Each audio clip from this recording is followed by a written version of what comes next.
Banking क्षेत्र में तो आपने ज़िक्र किया कि वहाँ सब ठीक लगता है। एसबीआई के नतीजे आएँगे तो उससे थोड़ा और क्लैरिटी आ जाएगी। लेकिन अभी तक जितने नतीजे आए उनमें कहीं पर कोई समस्या नज़र नहीं आई और जो बेसिक थीम आपकी रही है क्रेडिट ग्रोथ वाली, वो थीम इन नतीजों से और पक्की होती है। तो क्या उस क्रेडिट ग्रोथ की थीम का फ़ायदा जो इसका जो बड़ा सेगमेंट है, मतलब जब आप इस सेगमेंट को बढ़ाते हैं बैंकिंग और फाइनेंशियल सर्विसेज, एनबीएफसी की तरफ जब आप जाते हैं, तो क्या एनबीएफसी में भी इस क्रेडिट ग्रोथ का फ़ायदा मिलता हुआ आपको दिख रहा है? क्या इसके चलते वहाँ भी नए अवसर बनते हुए दिख रहे हैं आपको? नंदलाल महिया जी पूछ रहे हैं इसी सेक्टर पे आपका नज़रिया। 100%, 100% है, लेकिन उससे भी ज़्यादा जो सच बात है वो ये है कि एनबीएफसी एज़ अ सेक्टर कभी इन्वेस्टमेंट का नहीं रहेगा।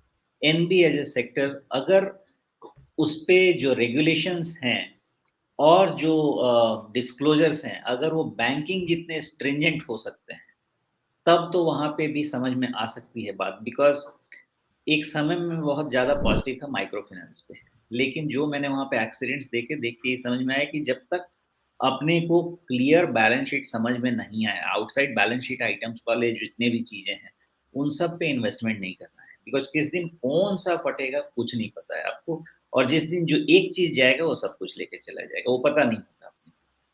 तो from that stand point NBFC ज़रूर फ्लॉरिश करेंगे, बिकॉज़ क्रेडिट ग्रोथ होगा ही, और जब क्रेडिट क्रंच होता है तो जो जितने भी शैडो ऑर्गेनाइजेशंस होते हैं उन सब का और भी डिमांड रहता है, बिकॉज़ मेन स्ट्रीम में पैसा ड्राइव ड्राइव हो जाता है क्रेडिट के लिए। तो उसके लिए मुझे ऐसा लगता है कि एनबीएफसी में भी काफ़ी मूवमेंट आना चाहिए।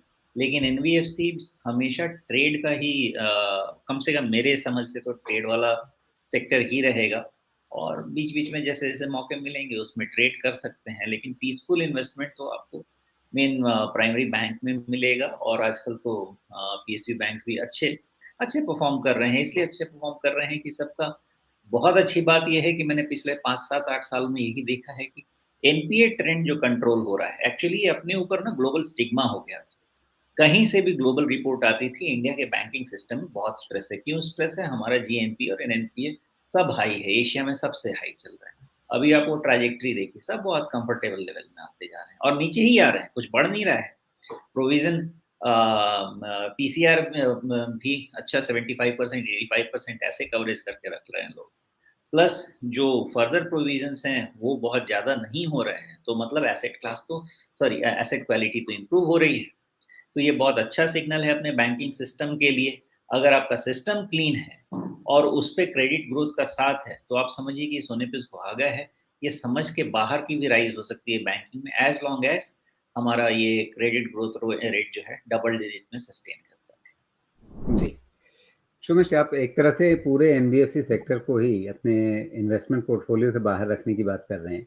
लेकिन वहाँ भी तो ऐसे कई सारे नाम हैं, ख़ास तौर पे जो कंज़्यूमर फाइनेंस में हैं, जिनका बहुत बड़ा लोन टिकट साइज़ नहीं होता है। कंज़्यूमर फाइनेंस करते हैं, छोटे-छोटे आइटम्स करते हैं। एनपीए का लेवल बहुत मतलब बढ़िया है। अगर आप उसकी तुलना आप मेन जो बैंकिंग सेक्टर है वहाँ से भी करें तो आपको लगता है कि वाह! बैंकिंग सेक्टर को इनसे सीखना चाहिए। तो ऐसे नाम भी तो हैं एनबीएफसी में। मतलब क्या वो भी क्वालीफाई नहीं करते आपके मापदंडों पे? नहीं, 100% है, मुथूट ग्रुप, बजाज ग्रुप, कौन सा ग्रुप नहीं। लेकिन प्रॉब्लम ये है चोला ग्रुप, कौन सा ग्रुप नहीं है, हर ग्रुप रेडार पे है।